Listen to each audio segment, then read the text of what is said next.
ভক্তবৃন্দের চরণে আমার কোটি কোটি দণ্ডবৎ প্রণিপাত।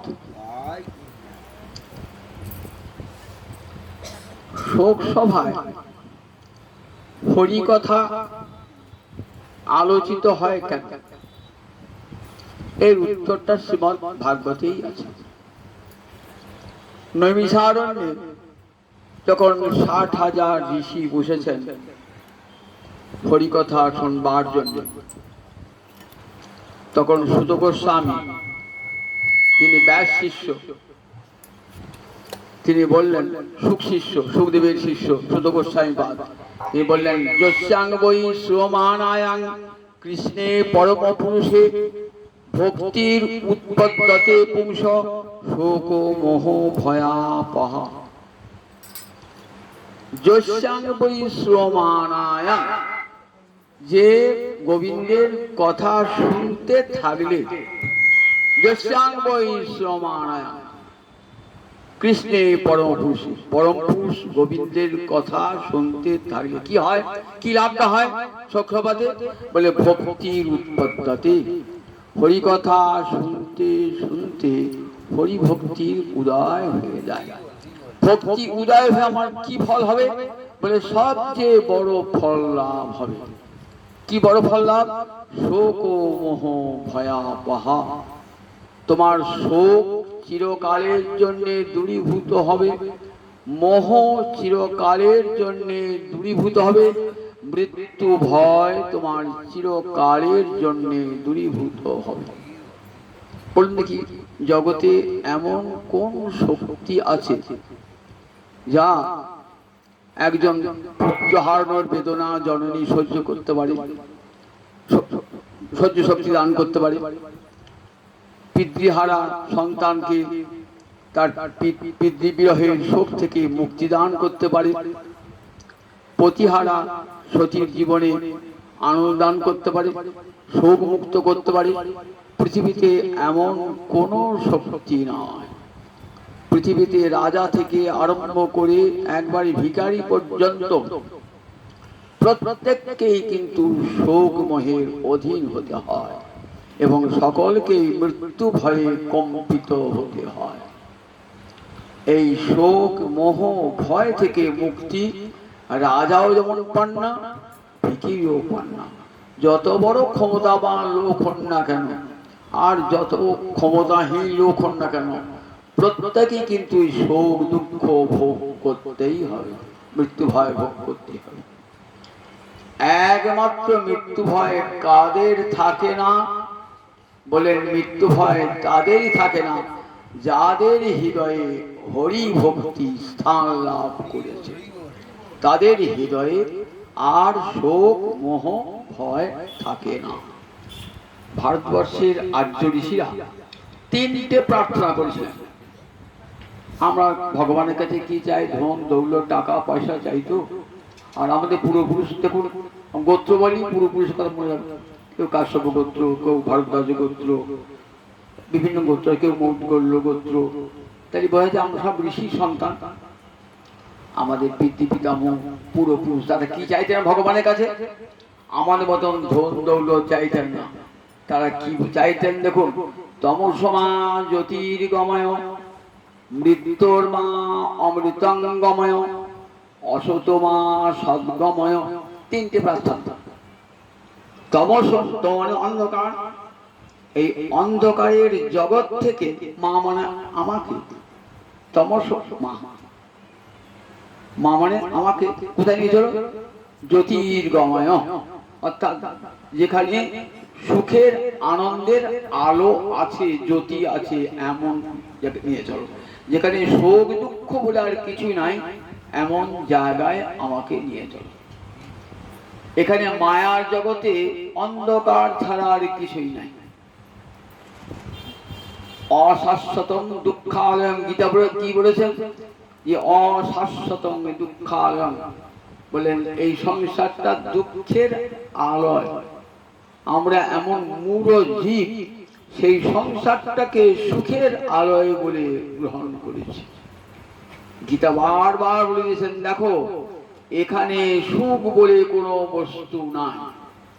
এখানে স্ত্রী, পুত্র, পরিবার, যশ, প্রতিষ্ঠা, খ্যাতি কোনোটাই তোমাকে সুখের অধিকারী করতে পারে না।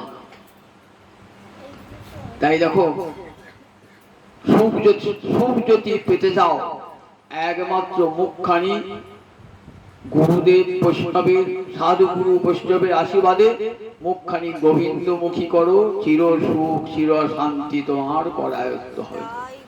অসৎ তাই তমসমা জ্যোতির্গময়, আমাকে অন্ধকারের জগৎ থেকে নিয়ে চলো, যেখানে আনন্দের আলোক আছে, আনন্দের জ্যোতি আছে। আনন্দং ব্রহ্মণ বিদ্যান ন বিভেতি কুতশ্চন। ভারতবর্ষের বেদান্ত শাস্ত্র বলছেন আনন্দং ব্রহ্মণ বিদ্যান ন বিভেতি কুতশ্চন। যিনি আনন্দ ব্রহ্মকে জেনেছেন তার আর কোন জায়গায় ভয় নাই। আনন্দ রূপং অমৃতং যদ বিভাতি, তাকে পেলে জীব অমৃতত্ব লাভ করে। অমৃতত্ব লাভ মানে কি? বললেন জন্ম মৃত্যুর চক্রের বাইরে চলে যায়। যতদিন এই জগতে আছি এই জন্ম মৃত্যুর চক্রে আমাকে থাকতেই হবে। পুনরপি জননং পুনরপি মরণং পুনরপি জননী জঠরে শয়নং ইহ সংসারে খলু দুস্তারে কৃপয়া পারে পাহি মুরারে। আচার্য শঙ্কর বলছেন, যিনি শিবের অবতার আচার্য শঙ্কর। আচার্য শঙ্কর বলছেন দেখো, গোবিন্দ ভজন করো যদি অমৃতত্ব লাভ করতে চাও। এখানে পুনরপি জননং পুনরপি মরণং পুনরপি জননী জঠরী শয়নং। একবার জন্ম একবার মৃত্যু, একবার জন্ম একবার মৃত্যু। এমনি করে কতবার যে আমাকে পৃথিবীতে আসতে হবে, যতদিন আমার কর্ম ফল ধ্বংস না হচ্ছে ততদিন আমার এই আসা যাওয়াকে রোধ করতে পারে এমন কোন শক্তি পৃথিবীতে নাই। আমাকে আসতে হবে, আবার মৃত্যু বরণ করতেই হবে। জাতস্য হি ধ্রুব জন্ম ধ্রুবং জন্ম মৃতস্য চ। ভগবান শ্রীকৃষ্ণ অর্জুনকে বলছেন দেখো, জাতস্য যে জন্মিয়েছে তার মৃত্যু নিশ্চিত, আবার যে মরেছে তারও জন্ম নিশ্চিত। তাহলে এই যে গতায়াত, যতদিন কর্মফল ধ্বংস না হচ্ছে ততদিন কিন্তু আসা আর যাওয়া। তাই আমাকে এমন লোকে নিয়ে চলো, মৃত্যুর মা অমৃতং গময়। মৃত্যু মানে মৃত্যুর হাত থেকে আমাকে অমৃত লোকে নিয়ে চলো, যেখানে গেলে আর মৃত্যুর ভয় নাই। জগতের যেখানেই যাবেন, 14 ভুবনের যেখানেই যাবেন না, উপরে সপ্তলোক নিচে সপ্তলোক, এনি 14 ভুবন। 14 ভুবন একটা ব্রহ্মাণ্ড, এইরকম কোটি কোটি ব্রহ্মাণ্ড আছে। ব্রহ্মাণ্ডে কোটি কোটি ব্রহ্মাণ্ডের জীব আছে। তাদের একবার জন্ম একবার মৃত্যু, একবার জন্ম একবার মৃত্যু। মৃত্যু ভয়ে সবাই কম্পমান, স্বর্গের দেবতারাও মৃত্যু ভয়ে কাঁপছে। সৃষ্টিকর্তা ব্রহ্মা জানেন আমার এই ব্রহ্মলোকটাও প্রলয়ে ধ্বংস হয়ে যাবে। তাই যে সৃষ্টিকর্তা সে যদি প্রলয়ের ভয়ে বিনাশের ভয়ে কাঁপে, আমি তার সৃষ্ট জীব, আমি তো কাঁপি। তাহলে উপরে সপ্তলোক নিচের সপ্তলোক, এই 14 ভুবনের সবাই মৃত্যু ভয়ে কাঁপছে। তাই আমাকে এই 14 ভুবনের অতীত যে লোক, সেই অতীত লোকে নিয়ে চলো।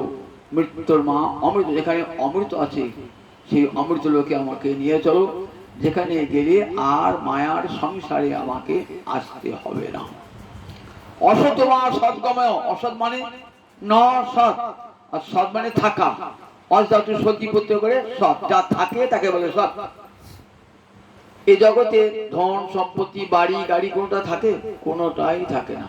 সুন্দর একটা বাড়ি বানালেন, দেখলেন আপনি বাড়ি গেলেন, আপনার ছেলে দেনাদা এসে বাড়ি বিক্রি করে দিল, সে ভাড়া বাড়ি থেকে বাস করছে।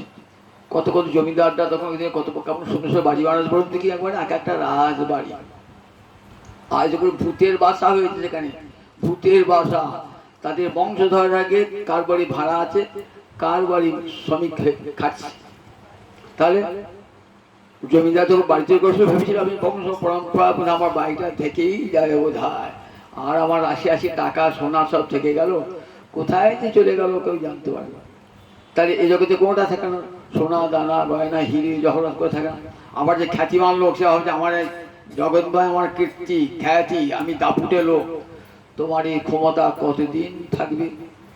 একটা নির্দিষ্ট সময়কাল পর্যন্ত তোমার ক্ষমতা থাকবে, তারপর কোথায় তোমার ক্ষমতা, কোথায় তোমার খ্যাতি, কোথায় তোমার যশ, কোথায় তোমার কীর্তি, তোমার প্রতিষ্ঠা?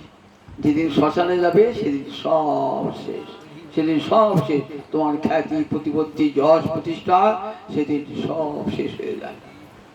অথচ দেখুন সেইগুলোর জন্য আমরা এত বুড়ো, সেইগুলোর জন্যে কত অহংকার কত গর্ব পোষণ করি। তার জিনিসে বলে অসতমা সৎগময়। এখানকার কোনো জিনিস থাকে না, ধন জন যৌবন কোনোটাই থাকে না। আমাকে এমন লোকে নিয়ে চলো যে সম্পদ থাকবে, নষ্ট হবে না কোনোদিন, সেই চিন্ময় সম্পদের অধিকারী আমাকে করো। এই নশ্বর সম্পদ আমি চাই না, যে সম্পদ চিরকাল থাকবে, কোনো দিন বিনষ্ট হবে না, সেই সম্পদের অধিকারী করো আমাকে। তা দেখুন আমাদের পূর্বপুরুষরা কি প্রার্থনা করেছিলেন, এই নশ্বর জগতে সুখ কামনা করেন নাই, বললে আমাকে এমন লোকে নিয়ে চলো যেখানে গেলে চির সুখের অধিকারী হব। তাই দেখুন গীতার ভগবানের প্রথম উক্তিটাই কি দেখুন, অর্জুন তো অনেক কথা বললেন, ভগবান কিন্তু চুপ করে আছেন। ভদ্রলোক কি করে, একে যাবে কথা কয় অপরে নীরব হয়। অনেক লোক বক করছে, গাড়ি লোক চুপ করে থাকে, বাবা দুটো কথা বলা শেষ হোক তো আমার কথাটা বলবো। অর্জুন অনেক বড় বড় কথা বলতেন, তো ভগবান চুপ করে আছেন, কোনো কথা বলছেন না। প্রথম অধ্যায় অর্জুন কত কি বলেছেন, দেখো আমি এতগুলি লোককে বধ করব, তার ফল হিংসার ফল আমাকে ভোগ করতে হবে, আমার পিতৃপুরুষরা পিণ্ড পাবে না, জল পাবে না, আমি এত বড় পাপীর ভাগী হতে পারবো না, দেখো আমি ভিক্ষা করে খাবো সেও ভালো, তথাপি আমি কত স্বজন হত্যা সুখী নস্যা মাধব। স্বজনগণকে হত্যা করি আমি কেমন করে সুখী হব? তাদের রক্তমাখা সম্পদ আমি ভোগ করতে চাই না।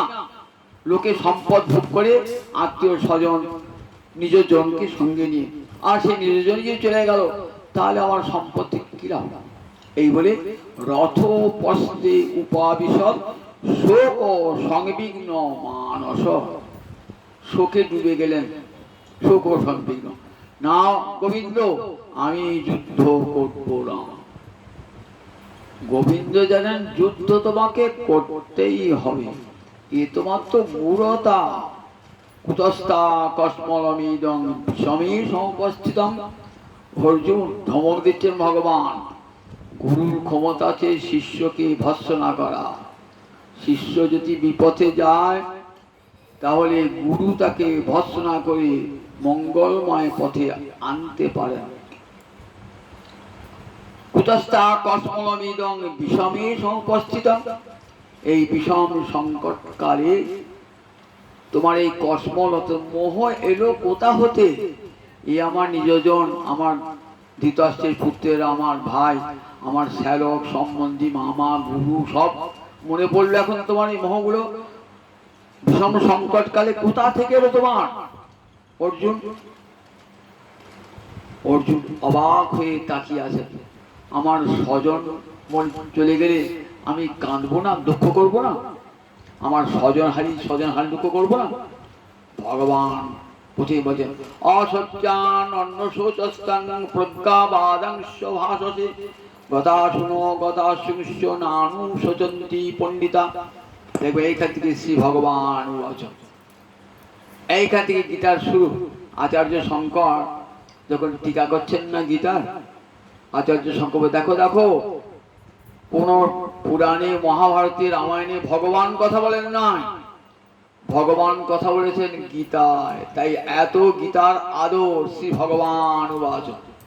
আর কোথাও দেখাতে পারবেন রামায়ণে মহাভারতে কোথাও শ্রী ভগবান উবাচ? কোথাও শ্রী ভগবান উবাচ নাই, একমাত্র গীতা দেখলাম শ্রী ভগবান উবাচ, শ্রীমদ্ ভাগবতে শ্রী ভগবান উবাচ। প্রথমে ভগবানের কথা বলে এইখান থেকে গীতার শুরু। জগতে লোককে ডাকছেন, দেখো ভগবান কথা বলছেন, শোনো ভগবান কথা বলছেন। অসজ্জানন্য শৌচস্তং প্রজ্ঞাবাদাংশ ভাষসে গতা শুনো গতা শুংস নানুশোচন্তি পণ্ডিতা। অর্জুন দেখো, যা শোকের যোগ্য নয় তার জন্য শোক করো না। শোকের যোগ্য নয়, আমার বাবা মারা গেছে আমি কাঁদবো না, শোক করবো না। আমার স্বামী মারা গেলে শোক করবো না, আমার পুত্র মারা গেলে শোক করবো না। এরা কেউই শোকের যোগ্য নয়। তুমি দেখো শোক করছো আর জ্ঞানীর মতো কথা বলছো। গতা শুনো গতা শুংস নানুশোচন্তি পণ্ডিতা। মৃত জীবিত কারু জন্যই শোক করেন না। জীবিত জন্য আমাকে শোক করে, বলে না না জীবিত মরে যাবে এই ভয়ে আমাকে শোক করে। জীবিত সন্তান জীবিত রয়েছে, ভয়ঙ্কর কঠিন ব্যাধিতে ভুগছে, আমি তো ছেলের মৃত্যু ভয়ে কাঁপছি, তাই বললেন জীবিতের মৃত্যু সংখ্যা মরণা সংখ্যা দেখো দুঃখ করো না। কারণ দেখো দেহটার বিনাশ আছে, দেহের ভিতরে যে দেহি আছে তার কখনো বিনাশ হয় না। দেহটা তো পঞ্চভূতের গড়া। পঞ্চভূত কি কি? ক্ষিতি, অপ, তেজ, মরুত, এই পঞ্চভূত। ক্ষিতি মানে মাটি, অপ মানে জল, মরুত মানে বায়ু, ক্ষিতি অপ তেজ, তেজ মানে অগ্নি, মরুত মানে বায়ু, ক্ষিতি অপ তেজ মরুত মানে আকাশ। এই পাঁচটা দেহে, পাঁচটা ভূতে আমার দেহটা গড়া। এই যে স্থূল দেহ দেখছি না, এই স্থূল দেহটা পঞ্চভূতে গড়া। পণ্ডিত ব্যক্তি মাত্রই জানেন যে পাঞ্চভৌতিক বস্তু স্থায়ী হয় না। আপনি বাড়িতে একটা গাছ লাগালেন, তো অঙ্কুরোদ্গম হলো, দেখলে গাছটা বড় হচ্ছে, লগে লগে পাতা হচ্ছে, তারপর আস্তে বড় হয়ে গাছটা ফুল হলো, ফল হলো, হলো গাছটা বেশ বড় হয়ে শোভা পাচ্ছে। এবার কিছুদিন বাদ দেখলেন, 10 বছর বাদ দেখলেন গাছটা আস্তে আস্তে আর ফল দানও করছে না, গাছের পাতাগুলো ঝরে ঝরে পড়ছে, শাখাগুলো শুকিয়ে যাচ্ছে, জল দিলেও যত্ন করলেও আর গাছটা থাকছে না। আস্তে আস্তে দেখবেন গাছটা শুকিয়ে মরে যাবে। তাহলে ওই গাছটা তো পঞ্চভূতে তৈরি, ক্ষিতি অপ তেজ মরুত। ওইটা দেখে আমাদের চিন্তা করেছে আমার দেহটা তো ওই গাছ যেমন পঞ্চভূতের, গাছের দেহটা, আমার দেহটাও এই পঞ্চভূতে গড়া। এটা 6টা ভাব বিকার আছে। কি কি? জায়তে, অস্তি, বর্ধতে, বিপরিণমতে, অপক্ষীয়তে, বিনশ্যতে। 6টা ভাব বিকার। জায়তে মানে জন্মায়, জন্মানোর পর বর্ধতে, জন্মানোর পর আমার অস্তিত্ব জায়তে অস্তি, জন্মের পর আমার অস্তিত্ব পৃথিবীতে স্বীকৃত হলো। আমি যতদিন জন্মাই নাই আমাকে কেউ চিনত না, আমার স্বীকৃতি ছিল পৃথিবীতে। আমি যেই মায়ের পেট থেকে জন্মালাম অমনি আমার পৃথিবীতে আমার অস্তিত্ব স্বীকৃত হলো। তারপরে দেহটা কি হবে? বর্ধতে, একটু একটু করে দেহটা বাড়বে। বাড়ার একটা সীমা আছে, আর বেশি বলে একটা সময় আছে, এই 45-48 বয়স পর্যন্ত বাড়লো, আর বাড়বে না। এবার কি হবে? এইবার বিপরিণমতে, যৌবন চলে যাচ্ছে, এবার দেখবেন বিপরিণমতে দেহটা আস্তে আস্তে বিকৃত হয়ে যাচ্ছে, দেহের রূপ লাবণ্য সব আস্তে আস্তে যেন কেমন দূরে সরে যাচ্ছে। এটি তো প্রকৃতির নিয়ম, বিপরিণমতে। তারপরে কি হবে? অপক্ষীয়তে, ক্ষয় প্রাপ্ত হবে। চোখে দেখছেন শাড়ি পরেছে, ভালো করে দেখতে পাচ্ছি না, কানে শুনতে পাচ্ছি না, চুলগুলো সব পেকে গিয়েছে, দাঁতগুলো সব পড়ে গিয়েছে, এমনি করে সব দেহের ক্ষয় আরম্ভ হবে। অপক্ষীয়তে এই হতে হতে, ক্ষয় হতে হতে বিনশ্যতে, একদিন বিনাশ প্রাপ্ত হবে। এই 6টা ভাব বিকার প্রতিটি দেহে, এই জগতে যত সৃষ্ট জীব আছে, উদ্ভিদ আছে, প্রত্যেকই কিন্তু এই 6টা ভাব বিকারে একদিন না একদিন দেহটা শেষ হয়ে যাবে। এটা পণ্ডিত ব্যক্তিরা জানেন। কিন্তু এই স্থূল দেহ দেখছেন তো, এই স্থূল দেহের ভিতরে আর একটা দেহ আছে, নাম সূক্ষ্ম দেহ। সেটাই কি কি আছে? পঞ্চ জ্ঞানেন্দ্রিয়, পঞ্চ কর্মেন্দ্রিয়, পঞ্চ প্রাণ, মন, বুদ্ধি, এই 17টা অবয়বের তৈরি আমার সূক্ষ্ম দেহটা। সেটা কেউ দেখতে পায় না, তাই থেকে সূক্ষ্ম দেহ বা লিঙ্গ দেহ বলে। এই দেহটা কি করে? আমার সমস্ত যা যা কর্ম করলাম না, সেই কর্মগুলো সব ধরে রেখে দিল। আমি পাপ করলাম, পুণ্য করলাম, সব কিন্তু থেকে গেল ওই সূক্ষ্ম দেহের মধ্যে, সব থেকে গেল। আর একটা দেহ আছে, তার নাম কারণ শরীর।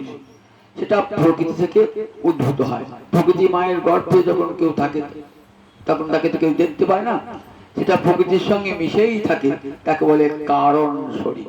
তাই 3টে শরীর, স্থূল শরীর, সূক্ষ্ম শরীর, কারণ শরীর। বলেন দেখো, এই স্থূল শরীরটা একদিন বিনাশ প্রাপ্ত হয়, কিন্তু সূক্ষ্ম শরীরটা কি করে? সমস্ত কর্মফলকে নিয়ে চলে গেল। এইবার কি হবে? দেহান্তর ব্যক্তি অন্য একটা দেহে সে চলে যাবে। একটা দেহ থেকে আর একটা দেহে চলে যাবে। কেমন?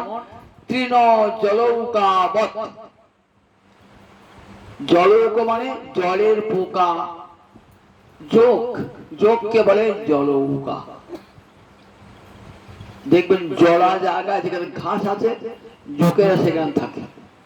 আপনি নেমেছেন তো জলা জায়গায়, দেখবেন আমার পায়ে আমরা জোকটা রেখেছি, আমরা রক্ত চুষি খাচ্ছে লোকটা। আপনি বুঝতেই পারবেন না, অনেক পরে বুঝবেন বাবা জোকে আমার পা লেগে, পাটা কামড়াইছে। সেই জোকটা দেখবেন একটা ঘাস থেকে আর একটা ঘাসে কেমন যায়, এমন কৌশল না। পুরনো ঘাস থেকে একবারে ত্যাগ করবেন না, নতুন ঘাসটাকে আস্তে আস্তে আস্তে ধরবে, ধরে পুরনো ঘাসটাকে ত্যাগ করবে। বলেন ঠিক তেমনি আমাদের এই যে সূক্ষ্ম দেহটা, এই স্থূল দেহটাকে কি করে ধীরে ধীরে ধীরে ত্যাগ করে আর একটা নূতন দেহ প্রাপ্ত হয়। এর নাম দেহান্তর প্রাপ্তি। একটা দেহ থেকে আর একটা দেহে চলে যায়। দেহের নাম ব্রহ্মপুর, অর্থাৎ ব্রহ্মের থাকবার জায়গা।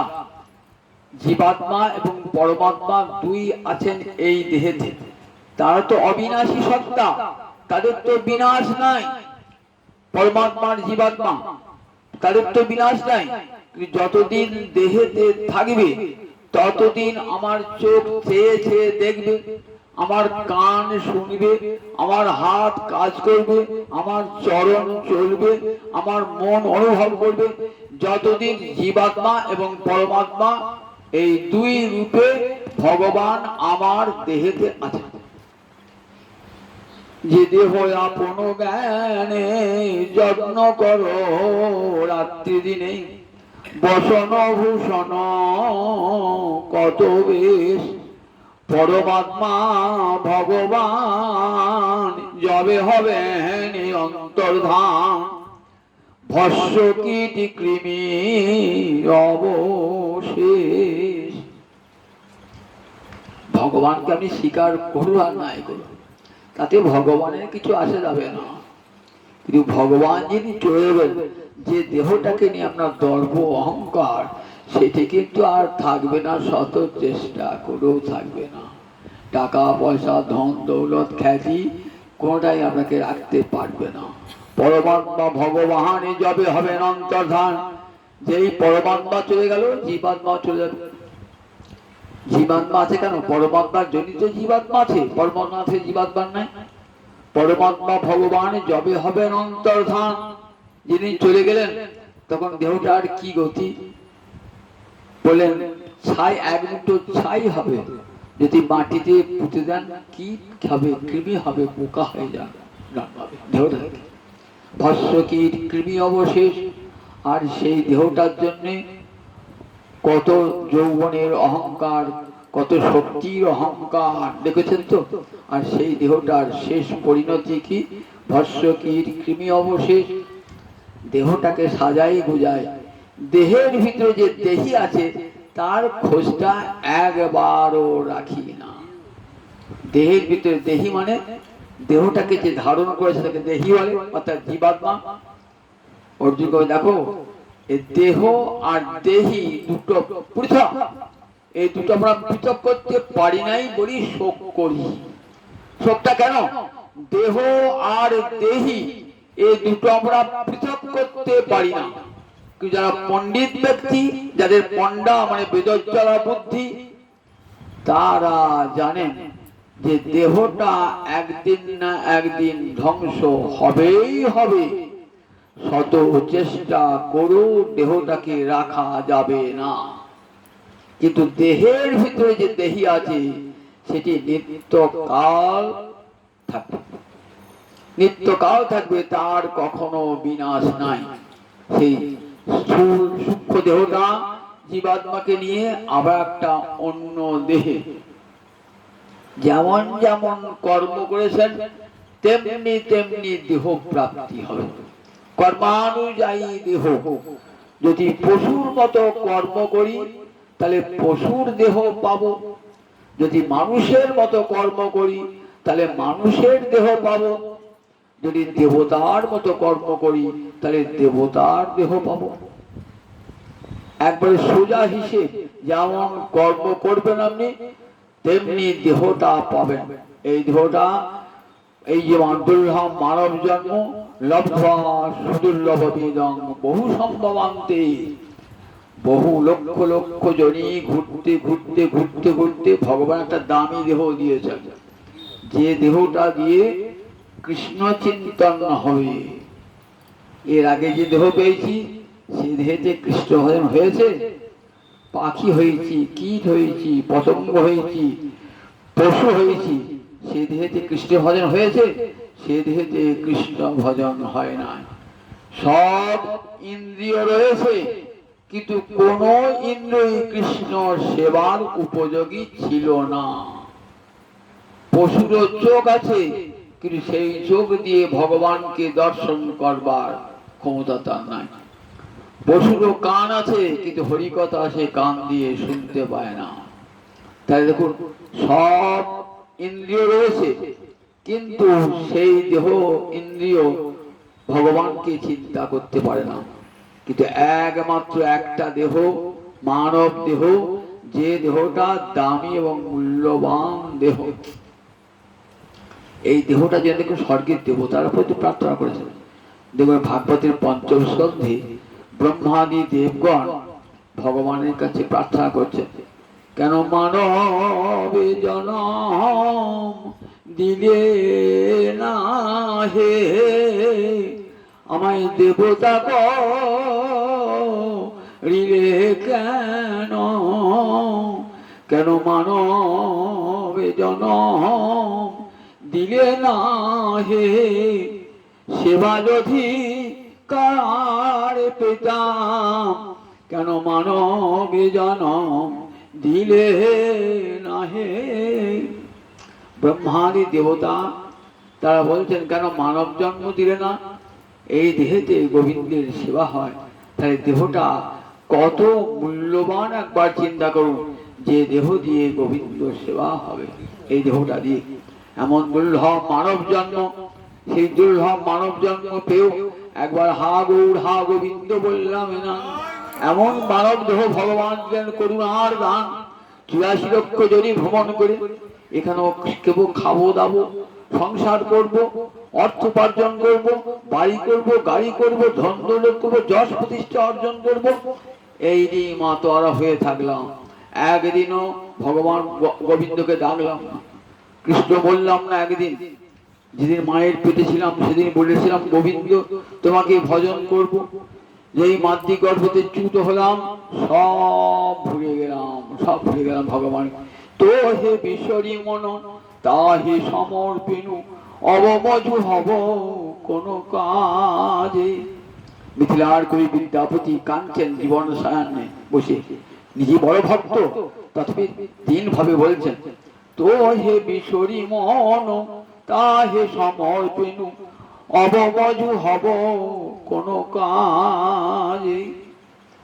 তোমার কি ভুলে গেলাম প্রভু, সংসারে এসে সব যোগ করেছি তুমি বিয়োগ, তোমাকে তোমাকে বিয়োগ চিহ্ন বিয়োগ চিহ্ন দিয়ে রেখে দিয়েছি, ভগবানকে বিয়োগ চিহ্ন রেখে দিয়েছি।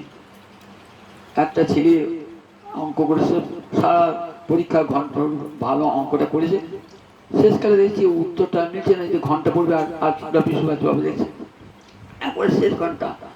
তখন দেখছি বাবা যেখানে যুক্ত চিহ্ন দেওয়া ছিল সেখানে মাইনাস চিহ্ন বিয়োগ চিহ্ন দিয়ে দিয়েছি, তাই আমার অঙ্কটা উত্তর মিলল না, শেষ হলো। আমাদের জীবনের প্রথমেই ভগবানকে মাইনাস করে দিয়েছি, ভগবানকে বিয়োগ করে দিয়েছি, তাই জীবনের শেষ অঙ্ক আর কিছুতেই মেলাতে পারছি না, জীবনের শেষ অঙ্ক আর মেলাতে পারি না। ভগবান কি বাদ দিয়ে দিয়েছি, সংসারের সব কাজে যাকে স্মরণ করা উচিত ছিল তাকেই বাদ দিয়ে দিয়েছি। সংসার করুন, সব করুন, স্ত্রী পুত্র নিয়ে ঘর করুন, সব করুন, কিন্তু মনটি গোবিন্দ চরণ অরবিন্দে দান করতে হবে।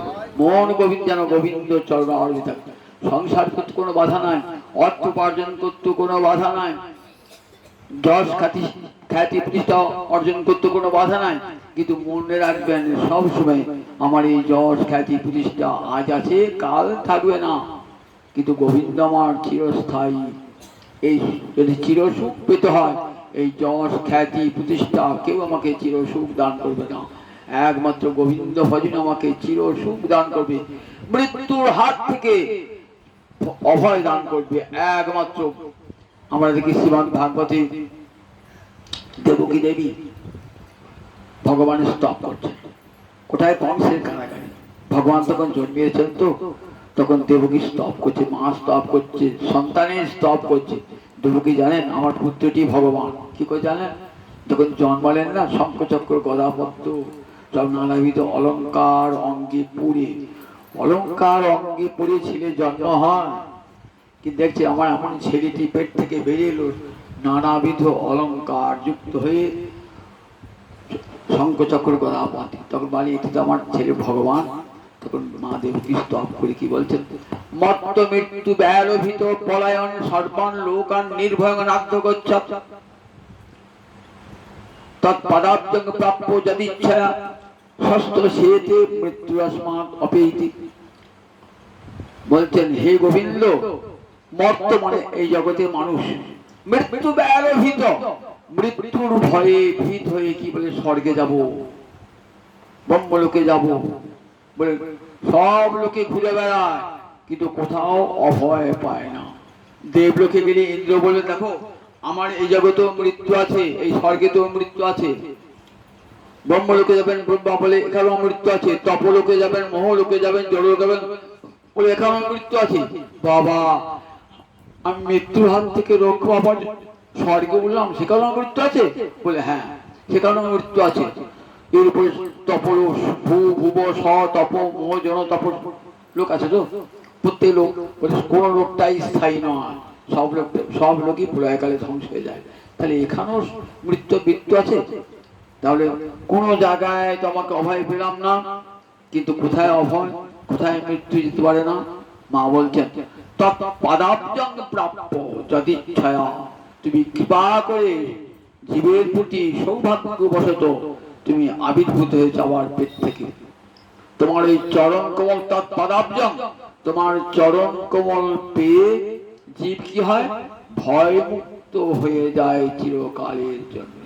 ষষ্ঠ সেতে আর তার কোনো চিন্তা থাকে না, নিরুদ্বিগ্ন হয়ে যায় সে ষষ্ঠ সেতে। কারণ মৃত্যুর আসমাদ অপেতি, এখানে আর মৃত্যু থাকে না, জগতের সর্বত্র মৃত্যু আছে, কিন্তু গোবিন্দ চরণে গেলে আর মৃত্যু না। গোবিন্দ চরণে গেলে, গোবিন্দ চরণ স্মরণ করলে মৃত্যু দূরে সরে যায়। দেখেছেন তো প্রহ্লাদাদি ভক্তগণ মৃত্যু ভয়ে কম্পিত হয়েছে, মৃত্যু ভয়ে মৃত্যু কার সামনে মৃত্যু এসেছে, মৃত্যু ভয়ে ভীত হন নাই প্রহ্লাদ, যে কোনো মুহূর্তে তার পিতা তাকে মেরে ফেলবে, কিন্তু এতটুকু মৃত্যু ভয় নাই। কেন? গোবিন্দ চরণকে ধরে আছেন আঁকড়িয়ে। যাতায় কলাই পিসছেন, তো চারিপাশে যত কলাই ছাতু হয়ে গেছে, আজ এই ডান্ডাটাতে ঘোরাচ্ছেন, যাতে একটা পাটা তুলুন দেখবেন ওই ডান্ডায় দু একটা কলাই নিয়ে গেছে অক্ষত যেমন কাটে, অন্য কয়লা অন্য ইয়েগুলি সব কড়াইগুলি সব ঘুরিয়ে ছাতু হয়ে গেছে। তাই গোবিন্দের চরণ দণ্ড যিনি ধরেছেন সেখানে মহাকাল আর আসতে পারে না। মহাকাল সর্বত্র যায়, বলে না ওই গোবিন্দ চরণকে যে স্মরণ কাছে সেখানে আমার যাওয়ার অধিকার নাই। যমরাজা বলিয়ে দিয়েছেন কোথায় কোথায় যাবে। বললেন দেখো অসত অকৃত বিষ্ণুকে, যার যার শির একদিনও ভগবানের চরণে নত হয় না, যার চিত্ত একদিনের জন্য ভগবানকে স্মরণ করে নাই, যার মুখ দিয়ে একদিনও হরিনাম বার হয় নাই, তান অনর্ধম অসত অকৃত বিষ্ণু কীর্তন, তাদিকে নিয়ে আসবে আমার কাছে। কারণ দুর্লভ মানব জন্ম পেয়েও তারা গোবিন্দ সেবা করে না, তাই তাদেরকে নিয়ে আসবে।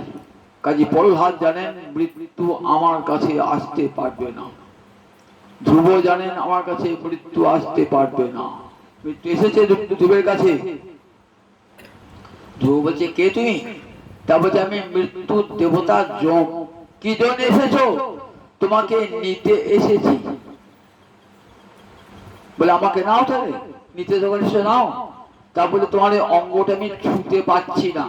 কেন পারছো না?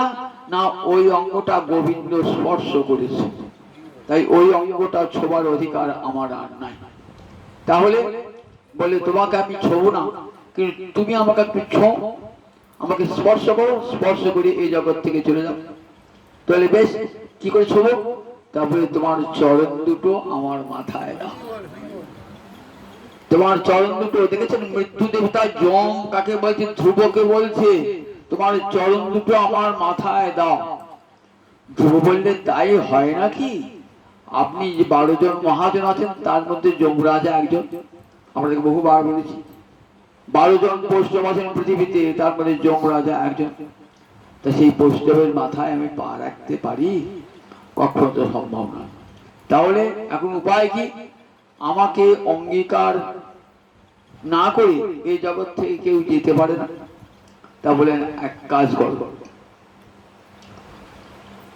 যমরাজা নিজের সিদ্ধান্ত নেন, আমি একটা কাপড় নিয়ে আসি, নতুন বস্ত্র নিয়ে আসি, সেই বস্ত্রটা আমার মাথায় থাকবে, তুমি সেই বস্ত্রকে স্পর্শ করো চরণ দিয়ে। শেষ পর্যন্ত তাই স্থির হলো। নতুন বস্ত্র নিলেন, মাথায় দিলেন, যমরাজা বসে আছেন, আর সেই বস্ত্রটিতে পা দিয়ে উঠে পড়লেন। কোথায়? রথে। ধ্রুবকে আনবার জন্য ভগবান রথ পাঠিয়ে দিয়েছেন, দেখেছেন? নিজের লোককে আনবার জন্য রথ। তাহলে বৈতরণী পার হতে হলো। বৈতরণী পার দেখেন না, সাধ্যের সময় বৈতরণী পার পুরীত বললেন এই বৈতরণী পার করতে তাই যে পয়সা দাও। বৈতরণী পার হলো কি না হলো দেখেন না, বৈতরণী পার পয়সা নিয়ে চলে যায় বৈতরণী পারের জন্য। আর দেখুন ভাগবত দেখিয়ে দিয়েছেন তাকে বৈতরণী পারই হতে হলো না, স্বয়ং গোবিন্দ রথ পাঠিয়ে দিয়েছেন। বৈতরণী যাবে কি? বৈতরণী হলো জমের বাড়ির দূরে একটা নদী, সেখানে কি থাকে? রক্ত, পুঁজ, আর জলটা টকবকটা ফুটছে। ওই জমালয় যেতে গেলে ওই বৈতরণী পার হয়ে তবে যেতে হবে এই জমালয়। কত কষ্ট বলুন দেখি। আর ধ্রুবকে বলছে ভগবান বৈতরণী পার হতে হবে না, আমি রথ পাঠিয়ে দিচ্ছি, একবারে সরাসরি চলে আসবে আমার কাছে। জগৎকে দেখালেন যে আমার ভক্ত তাকে বৈতরণী পার হতে হয় না, জমের দণ্ড ভোগ করতে হয় না, তাদেরকে আনবার জন্য আমি রথ পাঠিয়ে দিই, তারা জমের মাথায় পা দিয়ে একবার আমার বৈকুণ্ঠে চলে আসে। দেখেছেন তো কৃষ্ণ ভজনের কত শক্তি, কত শক্তি। কৃষ্ণ ভজনে এ বলো না হরিভক্তি লাভ হলে আর শোক মোহ ভয় থাকে না। প্রহ্লাদের শোক নাই, মোহ নাই, ভয় নাই। প্রহ্লাদের সম্মুখে কতবার মৃত্যু। মা গয়াধুকে আদেশ করেছেন পিতা হিরণ্যকশিপু যাও ছেলেটাকে বিষ খাইয়ে মেরে দাও। বললেন ঠিক আছে, তুমি যখন আদেশ করছো কি হবে, আমি তোমার পত্নী, না করলে তুমি তো আমাকে তাড়িয়ে দেবে। মা হয়ে কি করবেন? বিষের বাটি নিয়ে কারাগারে গিয়েছেন, কারাগারে পড়ে আছে তো। মা টস টস করে চোখ দিয়ে জল পড়ছে, নিজ হাতে ছেলেকে বিষ খাওয়াবে, নিজ হাতে। প্রহ্লাদ হাতে দিতে পারছেন, ও মা কি এনেছো? গোবিন্দ আমার গোপালে খাবার এনেছো? আমার প্রহ্লাদ আমার নৃসিংহদেবের খাবার এনেছো? মা, ও মা তুলসী পাতা কই? তুলসী পাতা আমার যে নৃসিংহদেব তুলসী পাতা ছাড়া তো কিছু খান না, তুলসী পাতা দাও। মাটা তুলসী পাতা দিয়েছে, নৃসিংহায় নমঃ বলে অর্পণ করেছে নৃসিংহদেবকে। ঢক ঢক করে সেই বিষ খেয়ে নিলেন, কিছুই হলো না। দেখেছেন না, বিষ অমৃত হয়ে গেল, বিষ অমৃত, বিষ অমৃত হয়ে গেল। অবাক হয়ে হিরণ্যকশিপু যে কালকূট বিষ ফোটে ঠেকালে মানুষ মরে যায়, আর এতখানা বিষ খেয়েও আমার ছেলের যেমন কার তেমনি রয়ে গেল, মৃত্যু হয় নাই। হরিদাসকে 22টা বাজারে নিয়ে গিয়ে পেটাচ্ছে, একের পর এক চাবুকে পেটাচ্ছে কাজীর চরেরা। তাহলে একটা চাবুকের ঘায়েতে তো বাবা গো যন্ত্রণা করে, আমাকে ছেড়ে দাও গো, আর আমি হরিনাম করবো না, ছেড়ে দাও আমাকে। আমরা কি বলবো? বাবা দরকার না, হরিনাম করবো না, বেরো না, আমাকে বেরো না। খণ্ড খণ্ড হয় যদি যায় যদি প্রাণ, তথাপি বদনে না ছাড়িব কৃষ্ণ না। দেহটা আমার খণ্ড খণ্ড করে দাও, যত চাবুকের খুশি চাবুক মারো, তথাপি আমি কৃষ্ণ নাম ত্যাগ করবো না। আচ্ছা হরিদাস, তোমার পিঠে চাবুক মারছে, লাগছে না? কৃষ্ণ নামে সুধা সিন্ধু মধ্যে হরিদাস, কৃষ্ণ নামে সুধার সাগরে ভাসছেন হরিদাস। কোথায় বেদনা? কোন বেদনার অনুভবই করতে পারলেন না। কেন পারলেন না?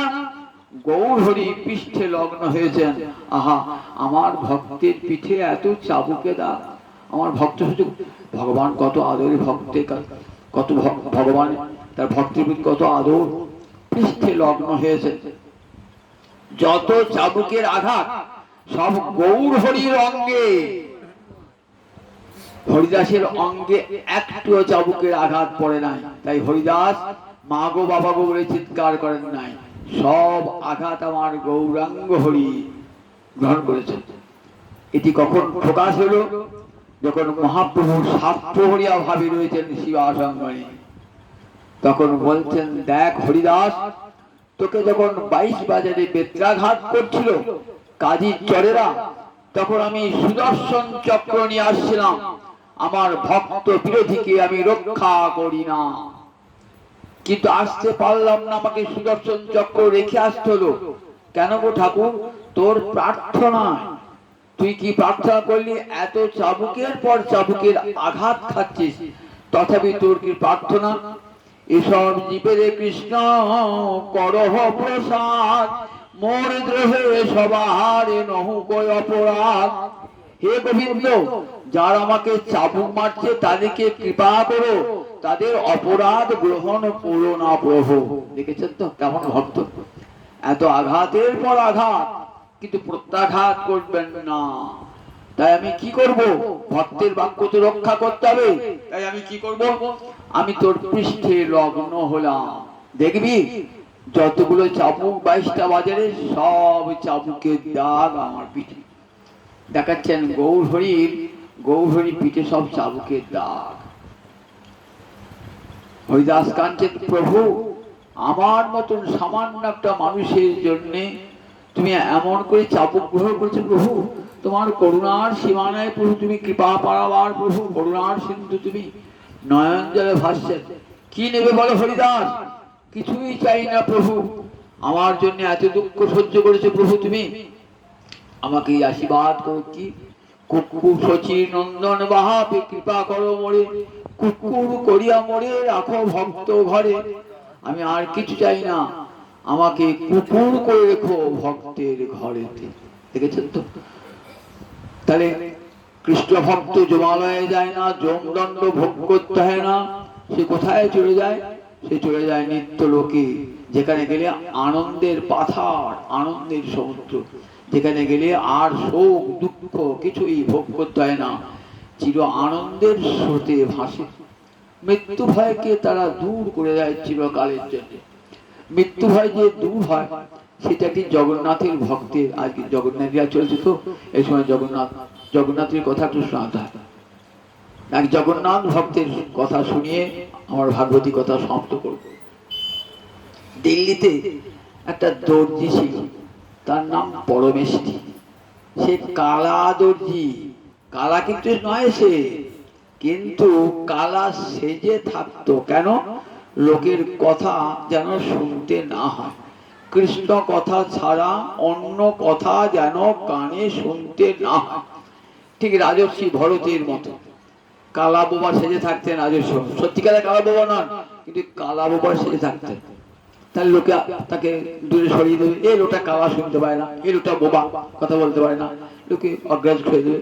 তাই ভগবত ভক্ত এইভাবে থাকতো।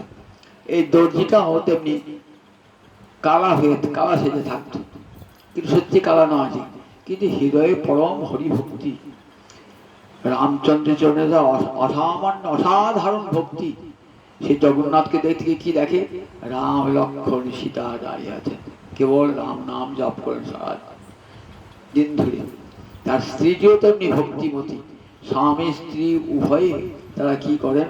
গোবিন্দ ভজন করেন।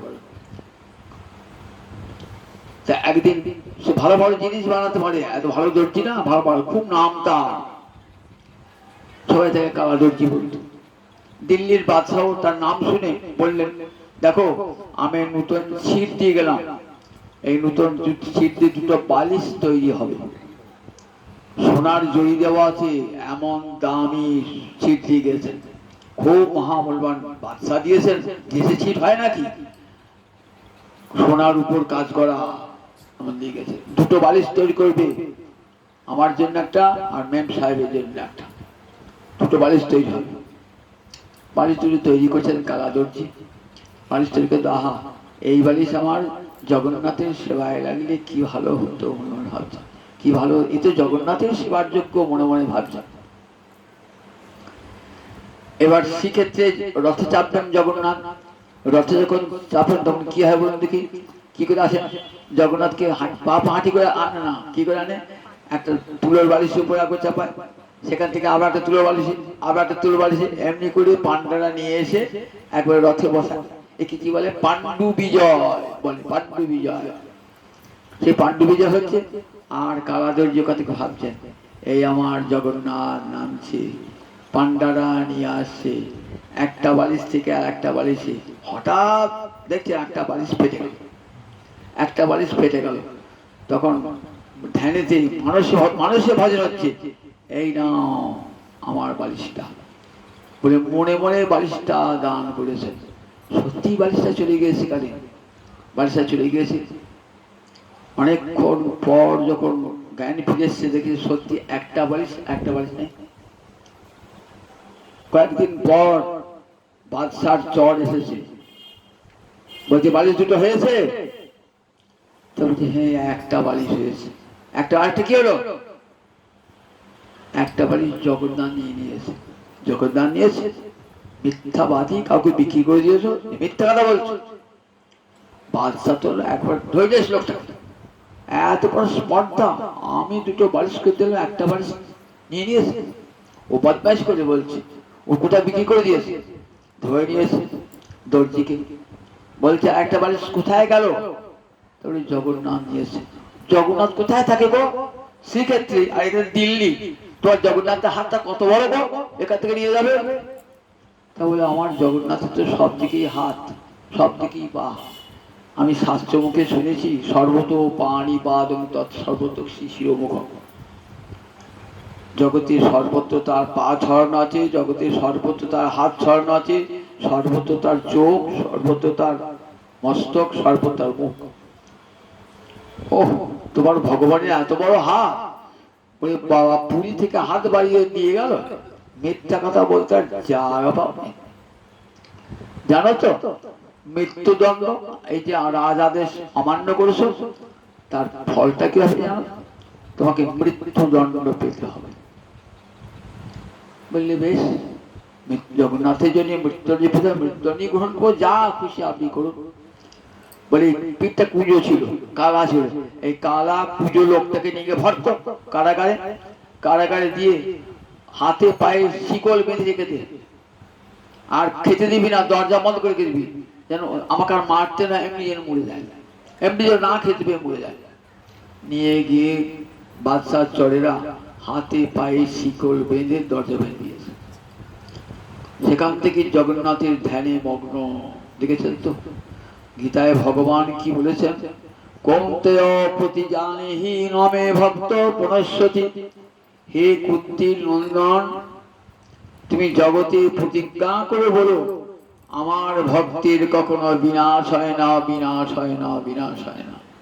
কৃষ্ণ ভক্তির কখনো বিনাশ হয়? কৃষ্ণ ভক্তির কখনো বিনাশ নাই।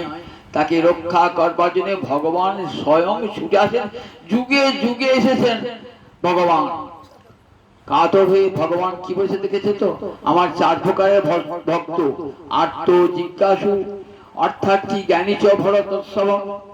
আর্ত হয়ে যদি আমাকে কেউ ডাকে তাহলে আমি ছুটে যাই তাকে রক্ষা করবার জন্যে।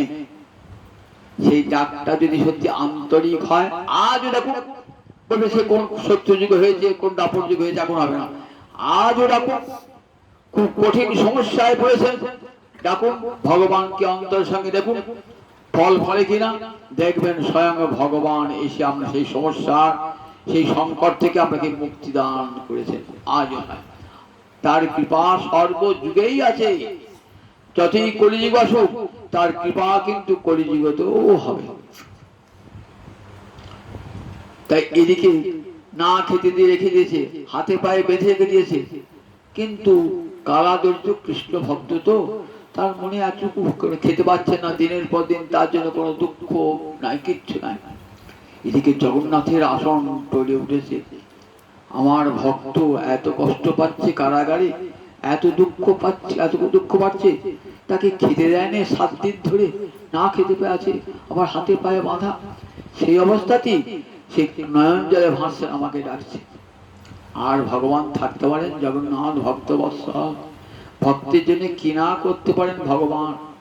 জ্বলন্ত অনল কৃষ্ণ ভক্ত লাগি খায়, ভক্তেরও কিঙ্কর হয় আপন ইচ্ছায়। জ্বলন্ত অগ্নি ভগবান খেয়ে নেন, দাবানল খান নাই? বৃন্দাবন সকাগণ চিৎকার করেছেন, আগুন লেগেছে, আগুন লেগেছে, কোনো ভয় নাই, তোরা গরু চড়া, হাঁ করে মুখে আগুন খেলে। জ্বলন্ত অনল কৃষ্ণ ভক্ত লাগি খায়, ভক্তেরও কিঙ্কর হয় আপন ইচ্ছায়। আবার ভক্তের চাকরও হন, ভক্তের বাড়ি গিয়ে তার খাদ্য পৌঁছে দিয়ে আসেন। অর্জুন বিশ্বের ঘরে খাবার পৌঁছে দিয়ে এলেন, মাথায় করে নিয়ে গিয়ে পৌঁছিয়ে দিয়ে এলেন। তাই দেখুন ভগবান ভক্তবৎসল, তিনি ভক্তের জন্য কি না করেন। এমন ভক্তবৎসল ভগবান জগতে আছেন। ভগবান কি করেন? জগন্নাথ এসেছেন রাত্রিকালে, নয়ন জলে বুক ভাসিয়ে রাখছেন, তো প্রায় ঘুম এসে আচ্ছন্ন হয়ে গেছে, ধ্যানেতে তন্ময় হয়েছে। দেখছেন সামনে জগন্নাথ দাঁড়িয়ে আছেন, আমার সামনে সবকে অপূর্ব রূপ ধরে আছেন জগন্নাথ। নয়ন জলে ভাসছেন, ঠাকুর তুমি চিরকাল আছো প্রভু, কোথায় শ্রীক্ষেত্র, কোথায় দিল্লি কারাগার, তুমি কারাগারেও ঢুকলে ভক্তের জন্য প্রভু। কারাগারে কয়েদিরা থাকে, আর সেই কারাগার তোমার জন্ম কারাগারে হয়েছিল তো প্রভু, তাই কারাগারে আমাকে কৃপা করতে প্রভু। নয়ন জলে ভাসছেন। ভগবান কি করলেন? নিজ হাতে শিকল খুলে দিলেন, শিকল খুলে দিয়ে অমৃত হস্ত উড়িয়ে দিলেন মাথায়। ক্ষুধা তৃষ্ণা সব দূরীভূত হয়ে গেল। বাদশা ঘুমোচ্ছে, বাদশাহ স্বপ্ন দেখছেন, দেখছেন স্বপ্নে কি দেখছেন? কি যেন পিঠে চাবুক মারছেন, চাবুকের পর চাবুক, চাবুকের পর চাবুক। তোর সাহস তো কম নয়, তুই আজ দিল্লির বাদশা হয়েছিস, কার কি ভাই? আমি তো আল্লাহ, হে আল্লাহর কৃপাতেই তুই বাদশা হয়েছিস, আর সেই আল্লাহর ভক্তকে এত দুঃখ দান করছিস তুই, তোর স্পর্ধা তো কম নয়। একের পর এক চাবুকের আঘাত, দেখ তোর বংশকে আমি নির্বংশ করে ছাড়ব। আমি জানিস আমি সব সহ্য করি, আমার ভক্ত দ্রোহিতা আমি কখনো সহ্য করি না। আমার ভক্তের প্রতি যে অপরাধ করে তাকে আমি কোনোদিন সহ্য করি না। তোকে এর ফল পেতেই হবে। এখন যদি শীঘ্র তুই আমার ভক্ত ওই দর্জিকে মুক্তি দান না করিস। ঘুমের ভাই স্বপ্ন দেখলাম নাকি? এ না তো, পিঠে সত্যি চাবুকের দাগ, আর যখন স্বপ্ন দেখছিলাম সত্যি পিঠে বেদনা হচ্ছিল। রাত্রিতে উঠে পড়েছেন, হ্যাঁ একটু রাত তখন আছে, রাত উঠে পড়েছেন, উঠে পড়ে তার চরগুলো ডাকছেন, চল তো কারাগারটা খুলতো। কারাগারটা করে দেখছেন, কারাগারটা জ্যোতির্ময় হয়ে রয়েছে, আলোকে অন্ধকার কারাগার, জ্যোতির্ময়, ভক্তের অঙ্গের জ্যোতিতে কারাগার জ্যোতির্ময় হয়ে গেছে। ভগবানের পরশে সেই কালাদুর্জি, আর কালাদুর্জি নাই, পিঠে কুঁজো নাই, অপূর্ব সুন্দর মূর্তি ধারণ করেছে। রাজা গিয়ে দেখছেন, কোথায় গেল পিঠের কুচ, কোথায় গেল পিঠের কুচ, কোথায় গেল? বাবা এমন লোকটা এত সুন্দর হইলে কি করে? তখন দেখলেন, তখন ভাবলেন যে আল্লাহ, আমার আল্লাহ তো কৃপা করেছেন। ছি ছি ছি, আমি রাজা হয়েছি, বাধ্য হয়েছি যার কৃপাতে, আর তাকে মৃত্যুদণ্ড দান করতে গেছি। যে আল্লাহর কৃপা পায়, খোদার কৃপা পায়, তারপর মৃত্যু ভয় থাকে নাকি? মৃত্যু ভয় তাদেরই থাকে যারা বিষয়ের কীট, যারা বিষয়ের কীট তাদের মৃত্যু ভয় থাকে। যারা হরিচরণ বিমুখ জগতে তাদেরই থাকে মৃত্যু ভয়। আমি এই দর্জিকে চিনতাম না, সামান্য দর্জি মনে করতাম, জীবিকার জন্য দর্জিগিরি করে ভাবতাম, কিন্তু দর্জি যে আমার এত বড় ভক্ত, আল্লাহর ভক্ত, আমি জানতাম না। আজ দেখলাম যে ভগবান কেমন ভক্তি বশ সপুরুষ, নিজের ভক্তের জন্য ভগবান কারাগারে সর্বত্র দরজা বন্ধ, সেখানে ঢুকেছেন আমার আল্লাহ, ঢুকেছেন জগন্নাথ, ঢুকেছেন, ঢুকে তার ভক্তকে মুক্ত করেছেন, অমৃতহস্ত উড়িয়ে দিচ্ছেন, তার দেহের ক্ষুধা তৃষ্ণা সব দূরীভূত হয়ে গেছে, সুন্দর রূপ, জ্যোতির্ময় রূপ ধারণ করেছে। তখন দুনয়নের বাড়ি ধারায় বাদশাহ ওই দর্জির চরণ ধুয়ে দিল, আমি মহা অপরাধী, ভক্ত চরণে অপরাধ করেছি, তাই আল্লাহ আমাকে ক্ষমা করবেন না, তুমি আমাকে ক্ষমা করো। ভক্তের চরণে অপরাধ করলে পরে শুনেছি ভক্তের কাছেই ক্ষমা চাইতে হয়, আমাকে আল্লাহ কৃপা করবেন না, তুমি আমাকে কৃপা করো, আমি অপরাধ, আমি না জেনে তোমাকে কারাগারে পুরি। সত্যি জগন্নাথের হস্ত সব দিকে, তিনি যে বালিশখানি নিয়েছেন আমাকে কৃপা করবার জন্য নিয়েছেন, সত্যি তো এই সম্পদ আমার নাকি? আল্লাহ এসে বলেছেন, সম্পদ তোর, দর্জি যে বালিশটা দিয়েছে এটা কার সম্পদ? আমার সম্পদ, তোর পিতার সম্পদ। জগতে সবাই আমার সম্পদ ভোগ করে জগতে, আর সে আমাকে দিয়েছে, তার জন্য তুই এত শাস্তি দান করেছিস। সত্যি আমি নির্বোধ ছিলাম, জগতের সবই যে ভগবানের, ঈশাবাস্যমিদং সর্বং যৎকিঞ্চ জগৎ ত্যাগ জগৎ, উপর সরস্বতী বলেছেন, জগতে যা কিছু দেখছো সব ভগবানের সম্পদ। কখনো বলতে নাই আমার বাড়ি, আমার গাড়ি বলতে নাই, সব গোবিন্দের বাড়ি, সব গোবিন্দের। আমরা জোর করে বলি আমার, তোমার কোথায়, তুমি নিয়ে এসছো? গোবিন্দ করুণা করে দিয়েছেন বলি তার দান, তার বাড়ি ঘর সম্পদ সব তার দান, এই জ্ঞানে ভোগ করতে হয়। আর বাদশার সেই জ্ঞানটি হলো, বাদশাহ তখন কি বলেন, আজ থেকে তুমি আমার গুরু হলে, আমার মুসলমান ধর্মের গুরু নয় কিন্তু আমার গুরু হলে, আমি তোমাকে গুরু বলে স্বীকার করছি, আজ থেকে আমার বংশের সবাই তোমাকে গুরু জ্ঞানে ভক্তি করবে। চলো, আর তোমাকে দর্জির কাজ করতে হবে না, আমি তোমার জন্য বিশাল অট্টালিকা তৈরি করবো। না, আমার অট্টালিকা দরকার নাই, আমি কুড়ে ঘরে থেকে আমার জগন্নাথের ভজন করব। কুড়ে ঘরে থেকে আমি বিষয় সম্পদ ধন দৌলত কিছুই চাই না, আমাকে নির্বিঘ্নে গোবিন্দ চরণ ভজন করবার অধিকার দাও, এটাই যথেষ্ট কৃপা দান হবে তোমার। আমি আর কিচ্ছু চাই না, আমি নির্বিঘ্নে স্বামী স্ত্রীতে নির্বিঘ্নে গৌহরি গোবিন্দের চরণ, জগন্নাথের চরণ ভজনা করে নিজের জীবনকে ধন্য করব। দেখেছেন তো, মৃত্যু ভয়ে কম্পিত হয় না ভক্তের হৃদয়, ভগবান রক্ষা করবার সব সময় আসে। তাই হরিভক্তি শোক মোহ ভয়াপহা, দেখুন শোক সভায় হরিকথা আলোচিত হয়, শোক দূর হয়ে যায় অন্তরে। দেখুন জগতে কে পিতা কে মাতা কারোর সঙ্গে সম্পর্ক নাই, একজনের সঙ্গে আমার চিরকালের সম্পর্ক, গোবিন্দের সঙ্গে আমার চিরকালের সম্পর্ক, তার জন্য তো কাঁদা উচিত। কাঁদবো কেন, কাঁদবো কেন? আজ যারা আমার পিতা মাতা হয়েছে তারা আপন আপন কর্মফল ভোগ করতে এসেছে, কর্মফল ভোগ হয়ে গেছে, তারা চলে গেছে, আমার কর্ম যেতে হবে এমনি করে। এই সংসার তো পাত্রশালা। আগেকার দিনে রাজারা জমিদারেরা কি করতেন, তখন তো ট্রেন বাস সব ছিল না, তীর্থ যাবেন মনে করেন, এখান থেকে পুরী যাবেন, বৃন্দাবন যাবেন, তাই 5 মাইল 10 মাইল অন্তর অন্তর কি থাকতো, একটা করে পান্থশালা থাকতো, সেখানে সবাইকে জড়ো হতো। সন্ধ্যে হলেই সব ঢুকে পড়তো, খাওয়া দাওয়া সব কত আনন্দ ফুর্তি হতো, কত ভাব ভালোবাসা সব হতো। সকাল হলে আবার সব যে যার দিকে চলে যেত, যে পূর্ব দিক থেকে সে পূর্ব দিকে চলে গেল, পশ্চিম থেকে পশ্চিম দিকে চলে গেল, পূর্ব পশ্চিম উত্তর দক্ষিণ আপন আপন দিকে চলে গেল। ঠিক তেমনি এই সংসার ও পান্থশালা, কেউ পিতা নয়, কেউ মাতা নয়, কেউ পত্নী নয়, কেউ পতি নয়, কেউ পুত্র নয়, সব একটা সম্পর্কের বাঁধনে জড়িয়ে সংসার তৈরি করেছি, মায়ার দেওয়া সংসার বন্ধন। যার যেদিন কর্মফল শেষ হবে সেদিন তাকে যেতেই হবে। আমার নিজের আত্মীয় নিজজন বলে তাকে কেউ আটকে রাখতে পারবে না। কর্মফল এই ভোগ হয়ে যাবে, তখন চলে যাবে। মহাভারতের প্রথমেই ব্যাসদেব শুনেছেন যে কত মাতা পিতৃ সহস্রাণি, আমার কত মাতা কত পিতা, যতবার জন্মেছি ততবার একটা করে মাতা, ততবার একটা করে পিতা হয়েছে। পুত্র দার শতানিচ, কত পুত্র হয়েছে আমার। আগের আগে জন্মে মাতা পিতার খবর রাখি, আগের জন্মে কি আমার মাতা পিতা ছিল তার খবর রাখি, তার জন্য কাঁদি। আবার আগে যে আমার কে পুত্র ছিল, কন্যা ছিল, কে পত্নী ছিল, তার খবর রাখি, রাখি না। ঠিক এমনি করে মাতা পিতৃ সহস্রাণি, মহাভারতের প্রথমেই বলছেন মাতা পিতৃ সহস্রাণি পুত্র দ্বার শতানি চ, শত শত পুত্র শত শত পত্নী আমার হয়েছে, তার জন্য শোক করি কি?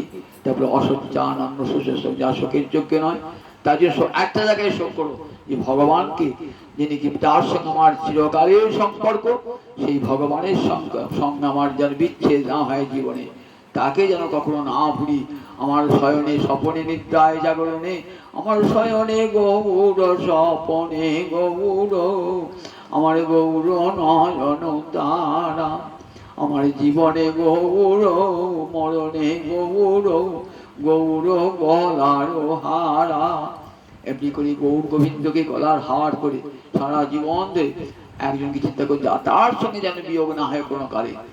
আজ যাদের সঙ্গে আছি একদিন না একদিন বিরহ হবে, বিয়োগ হবে, কিন্তু গোবিন্দের সঙ্গে চোখের জল ফেলবো কি জন্যে?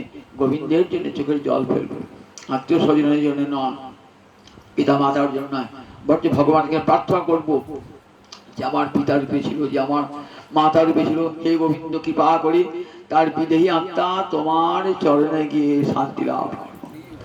আজ যার শোক সভায় এসেছি আমি, কিন্তু সম্পর্কে আমার বৈবাহিক মহাশয় আমার কত নিজজন ছিলেন, শেষ জীবনটা কৃষ্ণ ভক্তি লাভ হয়েছে তার। ভঞ্জনীবাজি হরিনাম করতেন আমার মন্দিরে। আপনারা সবাই তার আজ তিনি চলে গেছেন, গোবিন্দ চরণে চলে গেছেন। আপনারা সবাই প্রার্থনা করুন তার বিদেহী আত্মা পরম শান্তি লাভ করুক, এবং তার পুত্র কন্যা, তার কন্যা সন্তান আদিদের সকলকে আশীর্বাদ দান করুক। জয় নিতাই, জয় নিতাই, জয় নিতাই, জয়।